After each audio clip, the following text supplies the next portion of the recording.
छठा स्थान 6th house, शुभ ग्रह बैठ जाए, लाइफ लॉन्ग आदमी को आजन्म बीमार बना देता है। एलोपैथी, होम्योपैथी, आयुर्वेद, नेचुरोपैथ, गधापात, क्या बनाना है कर लो, लेकिन जब तक इस कुंडली को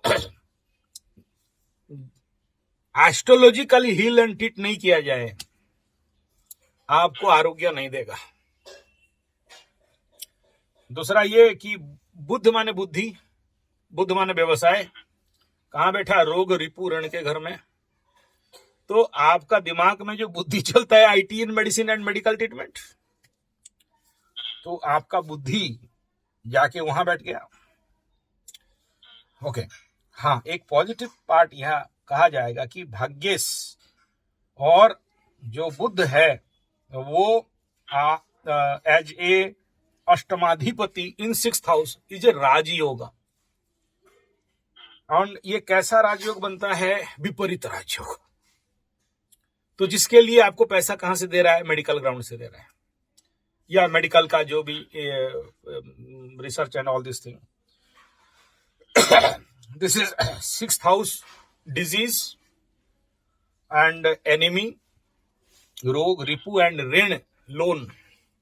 और ये बुद्ध बैठने से एक तो है कि नॉट गुड, अनकंट्रोल कराता है, कभी ज्यादा कभी कम, कंट्रोल में रहने नहीं देता, कभी कभी ऋण में बहुत दूर तक डुबाता है, और कभी कभी ये ऐसा करता है ना कि पैसे के लिए लाले पड़ डाल देगा।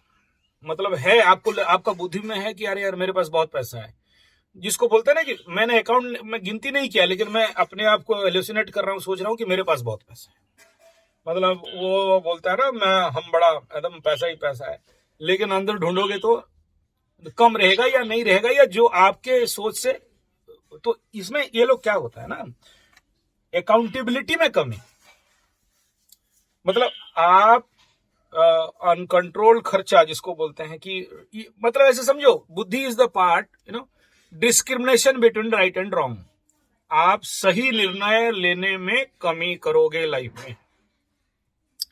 तो इसमें रेमेडी क्या है, एक नंबर की, before you take any decision you ask to your senior, और आपके जो आप जिसको गुरु मानते हो या आप जिसको सुपीरियर मानते हो, एक बार पूछ लेके काम करना चाहिए। जब तक ऐसे कंडीशन में बोलते हैं ना कि आप अपना डिसीजन मत लो, आपका डिसीजन से पहले कोई सुपीरियर या जो आपसे आपके विषय में जानता हो, या फिर you ask your wife also, क्योंकि आपका वाइफ इस जगह में बड़े इंटेलिजेंट होगी,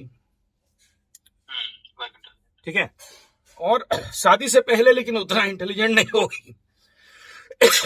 इसका एआई आपसे शादी करने के बाद होगा, हो इसका जो आर्टिफिशियल इंटेलिजेंस है आपका बीवी का, ये आई थी शादी के बाद आएगा, क्योंकि आपका जो एनर्जी ऑफ एआई है, वो एआई इनके शरीर में ट्रांसफर होने के लिए शादी के बाद 1, 1.5, 2, 3 साल के बाद ये अपने लेवल पे, मतलब she is the super power to control your whole life and all this thing, तो वो आपका अच्छा एडवाइजर हो सकती है। लेकिन यहां ओवर पावर नहीं करे, ठीक है, क्योंकि इसका जो लॉर्ड है ना, वो अपने से 10, 11, 12, 10 में बैठा है। नेचुरली आपको थोड़ा सा काम करना पड़ता होगा, ये रहेगा ही, क्योंकि करियर हाउस में आ गया, उसका करियर में आ गया, बीबी का करियर, बीबी का काम के घर में बीबी जाके बैठ गई है तो बीबी काम करवाएगी, ठीक है। ठीक है, तो वो रहेगा। चलिए, तो ये it is about your 6th house, 7th house. तो एक चीज मैंने पूछनी थी, चार्ली जी। हाँ,